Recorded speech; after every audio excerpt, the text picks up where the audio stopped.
Hey guys, I hope you guys are doing well and had a good weekend. Good thing is that we only have 2 weeks left of school, and you guys only see each class six more times. So, with that being said, we still have one major quiz left, which will take place on Tuesday of next week. So, a part of that quiz is going to be a little section of what we're going to learn today, which is verifying equations using these double angle identities that we talked about. So last week, we spent our first day using those double angle identities, and today we're going to start verifying. So just to kind of refresh your memory, here was all those double angle identities that we worked with, right? We had sine of 2a, cosine of 2a, and tangent of 2a. Now, I know on that first day when we worked with cosine, and I don't think Oh, it does. Perfect. I know on that first day of cosine, we only really worked with that first one.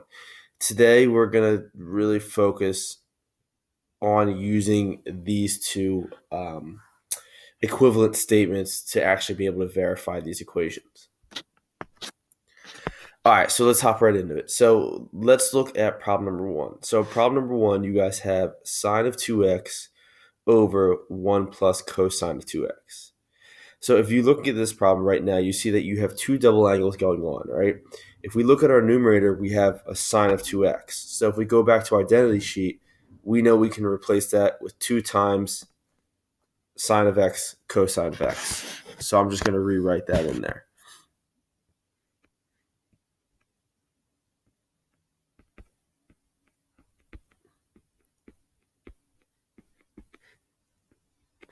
All right, so that's just using the identity to replace that numerator. All right, now if you look at the denominator, you guys see a 1 plus cosine of 2x. So that 1 plus is going to stay. You're not going to change anything to that because you can't replace it. But the cosine of 2x you can. So in this case, we know we're going to have to now pick. So it's probably not going to be that first one up here that we talked about that I just made another check mark in blue. It's actually now going to be one of these other two. It's going to have to be one of these bottom two right here. And for a lot of these, when we start doing them, a lot of them is just going to be kind of guessing and checking and see if it actually works out. Once you guys start to see these problems over again, you're going to get more familiar about which one to use in what scenario. But for right now, it's just kind of like, all right, let's just kind of take a guess between which one of these two might work. Now, the only thing that I will say is this right-hand side is a really big indicator. Since you know that tangent is on the right-hand side, and we know that tangent is y over x, or sine over cosine, that means that you're going to want to use the identity that has cosine in it. So the right side is going to give you guys a lot of a tip on which actually identity you're going to plug in. All right, so let's go back and actually use this red check mark that I have to plug it back in. So we're going to have 2 cosine squared x minus 1.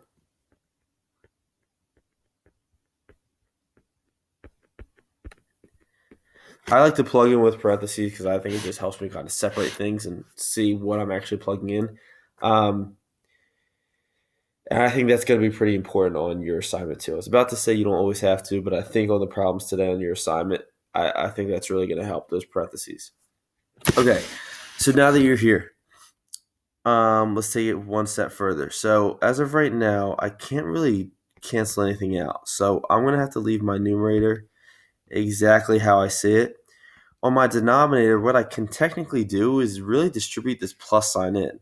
And that just gets rid of my negatives, just really distributing a positive 1. And it ends up looking like this. All right. So now that I'm here, we should be able to see some terms that might start to cancel in your denominator specifically. We have a like term of a 1 and a negative 1, and they're going to cancel out. Sorry, my allergies are really bad.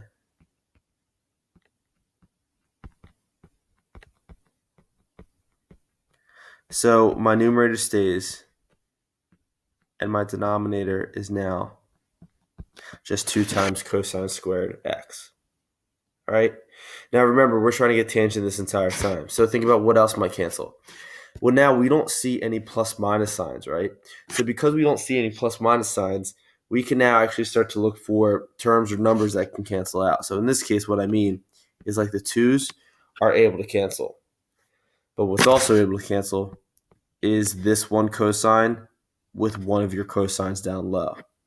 So when everything cancels out, all we end up being left with is a sine of x up top over 1 cosine of x on the bottom. And then we know that sine of x over cosine of x gives us tangent. And that's what we were exactly trying to verify, so we know we're okay. All right.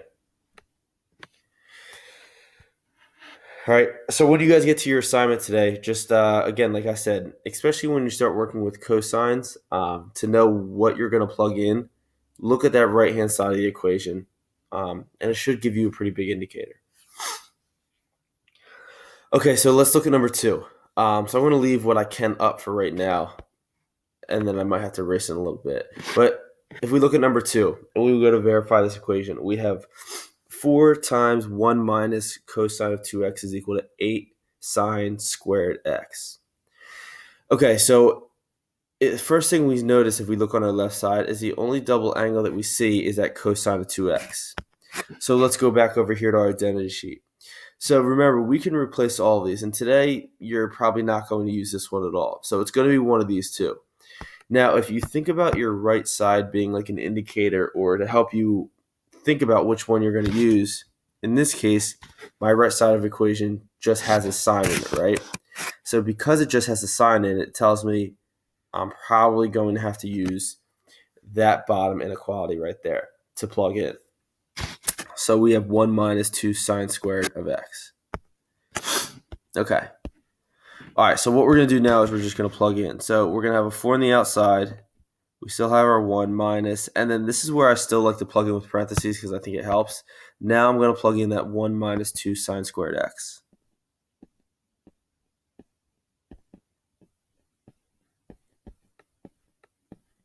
All right. And the reason why I like to do that is now because we have this outside negative, which then we can distribute inside. So this is just going to now turn into 4 times 1 minus 1 plus 2 sine squared x. And at this point, remember, we always try to simplify the inside of our parentheses first. So if we look inside of our parentheses, we have some like terms that are just going to cancel out. So they're going to cancel. Then that's only going to leave us with just 4 times 2 sine squared x. And we can just multiply that together.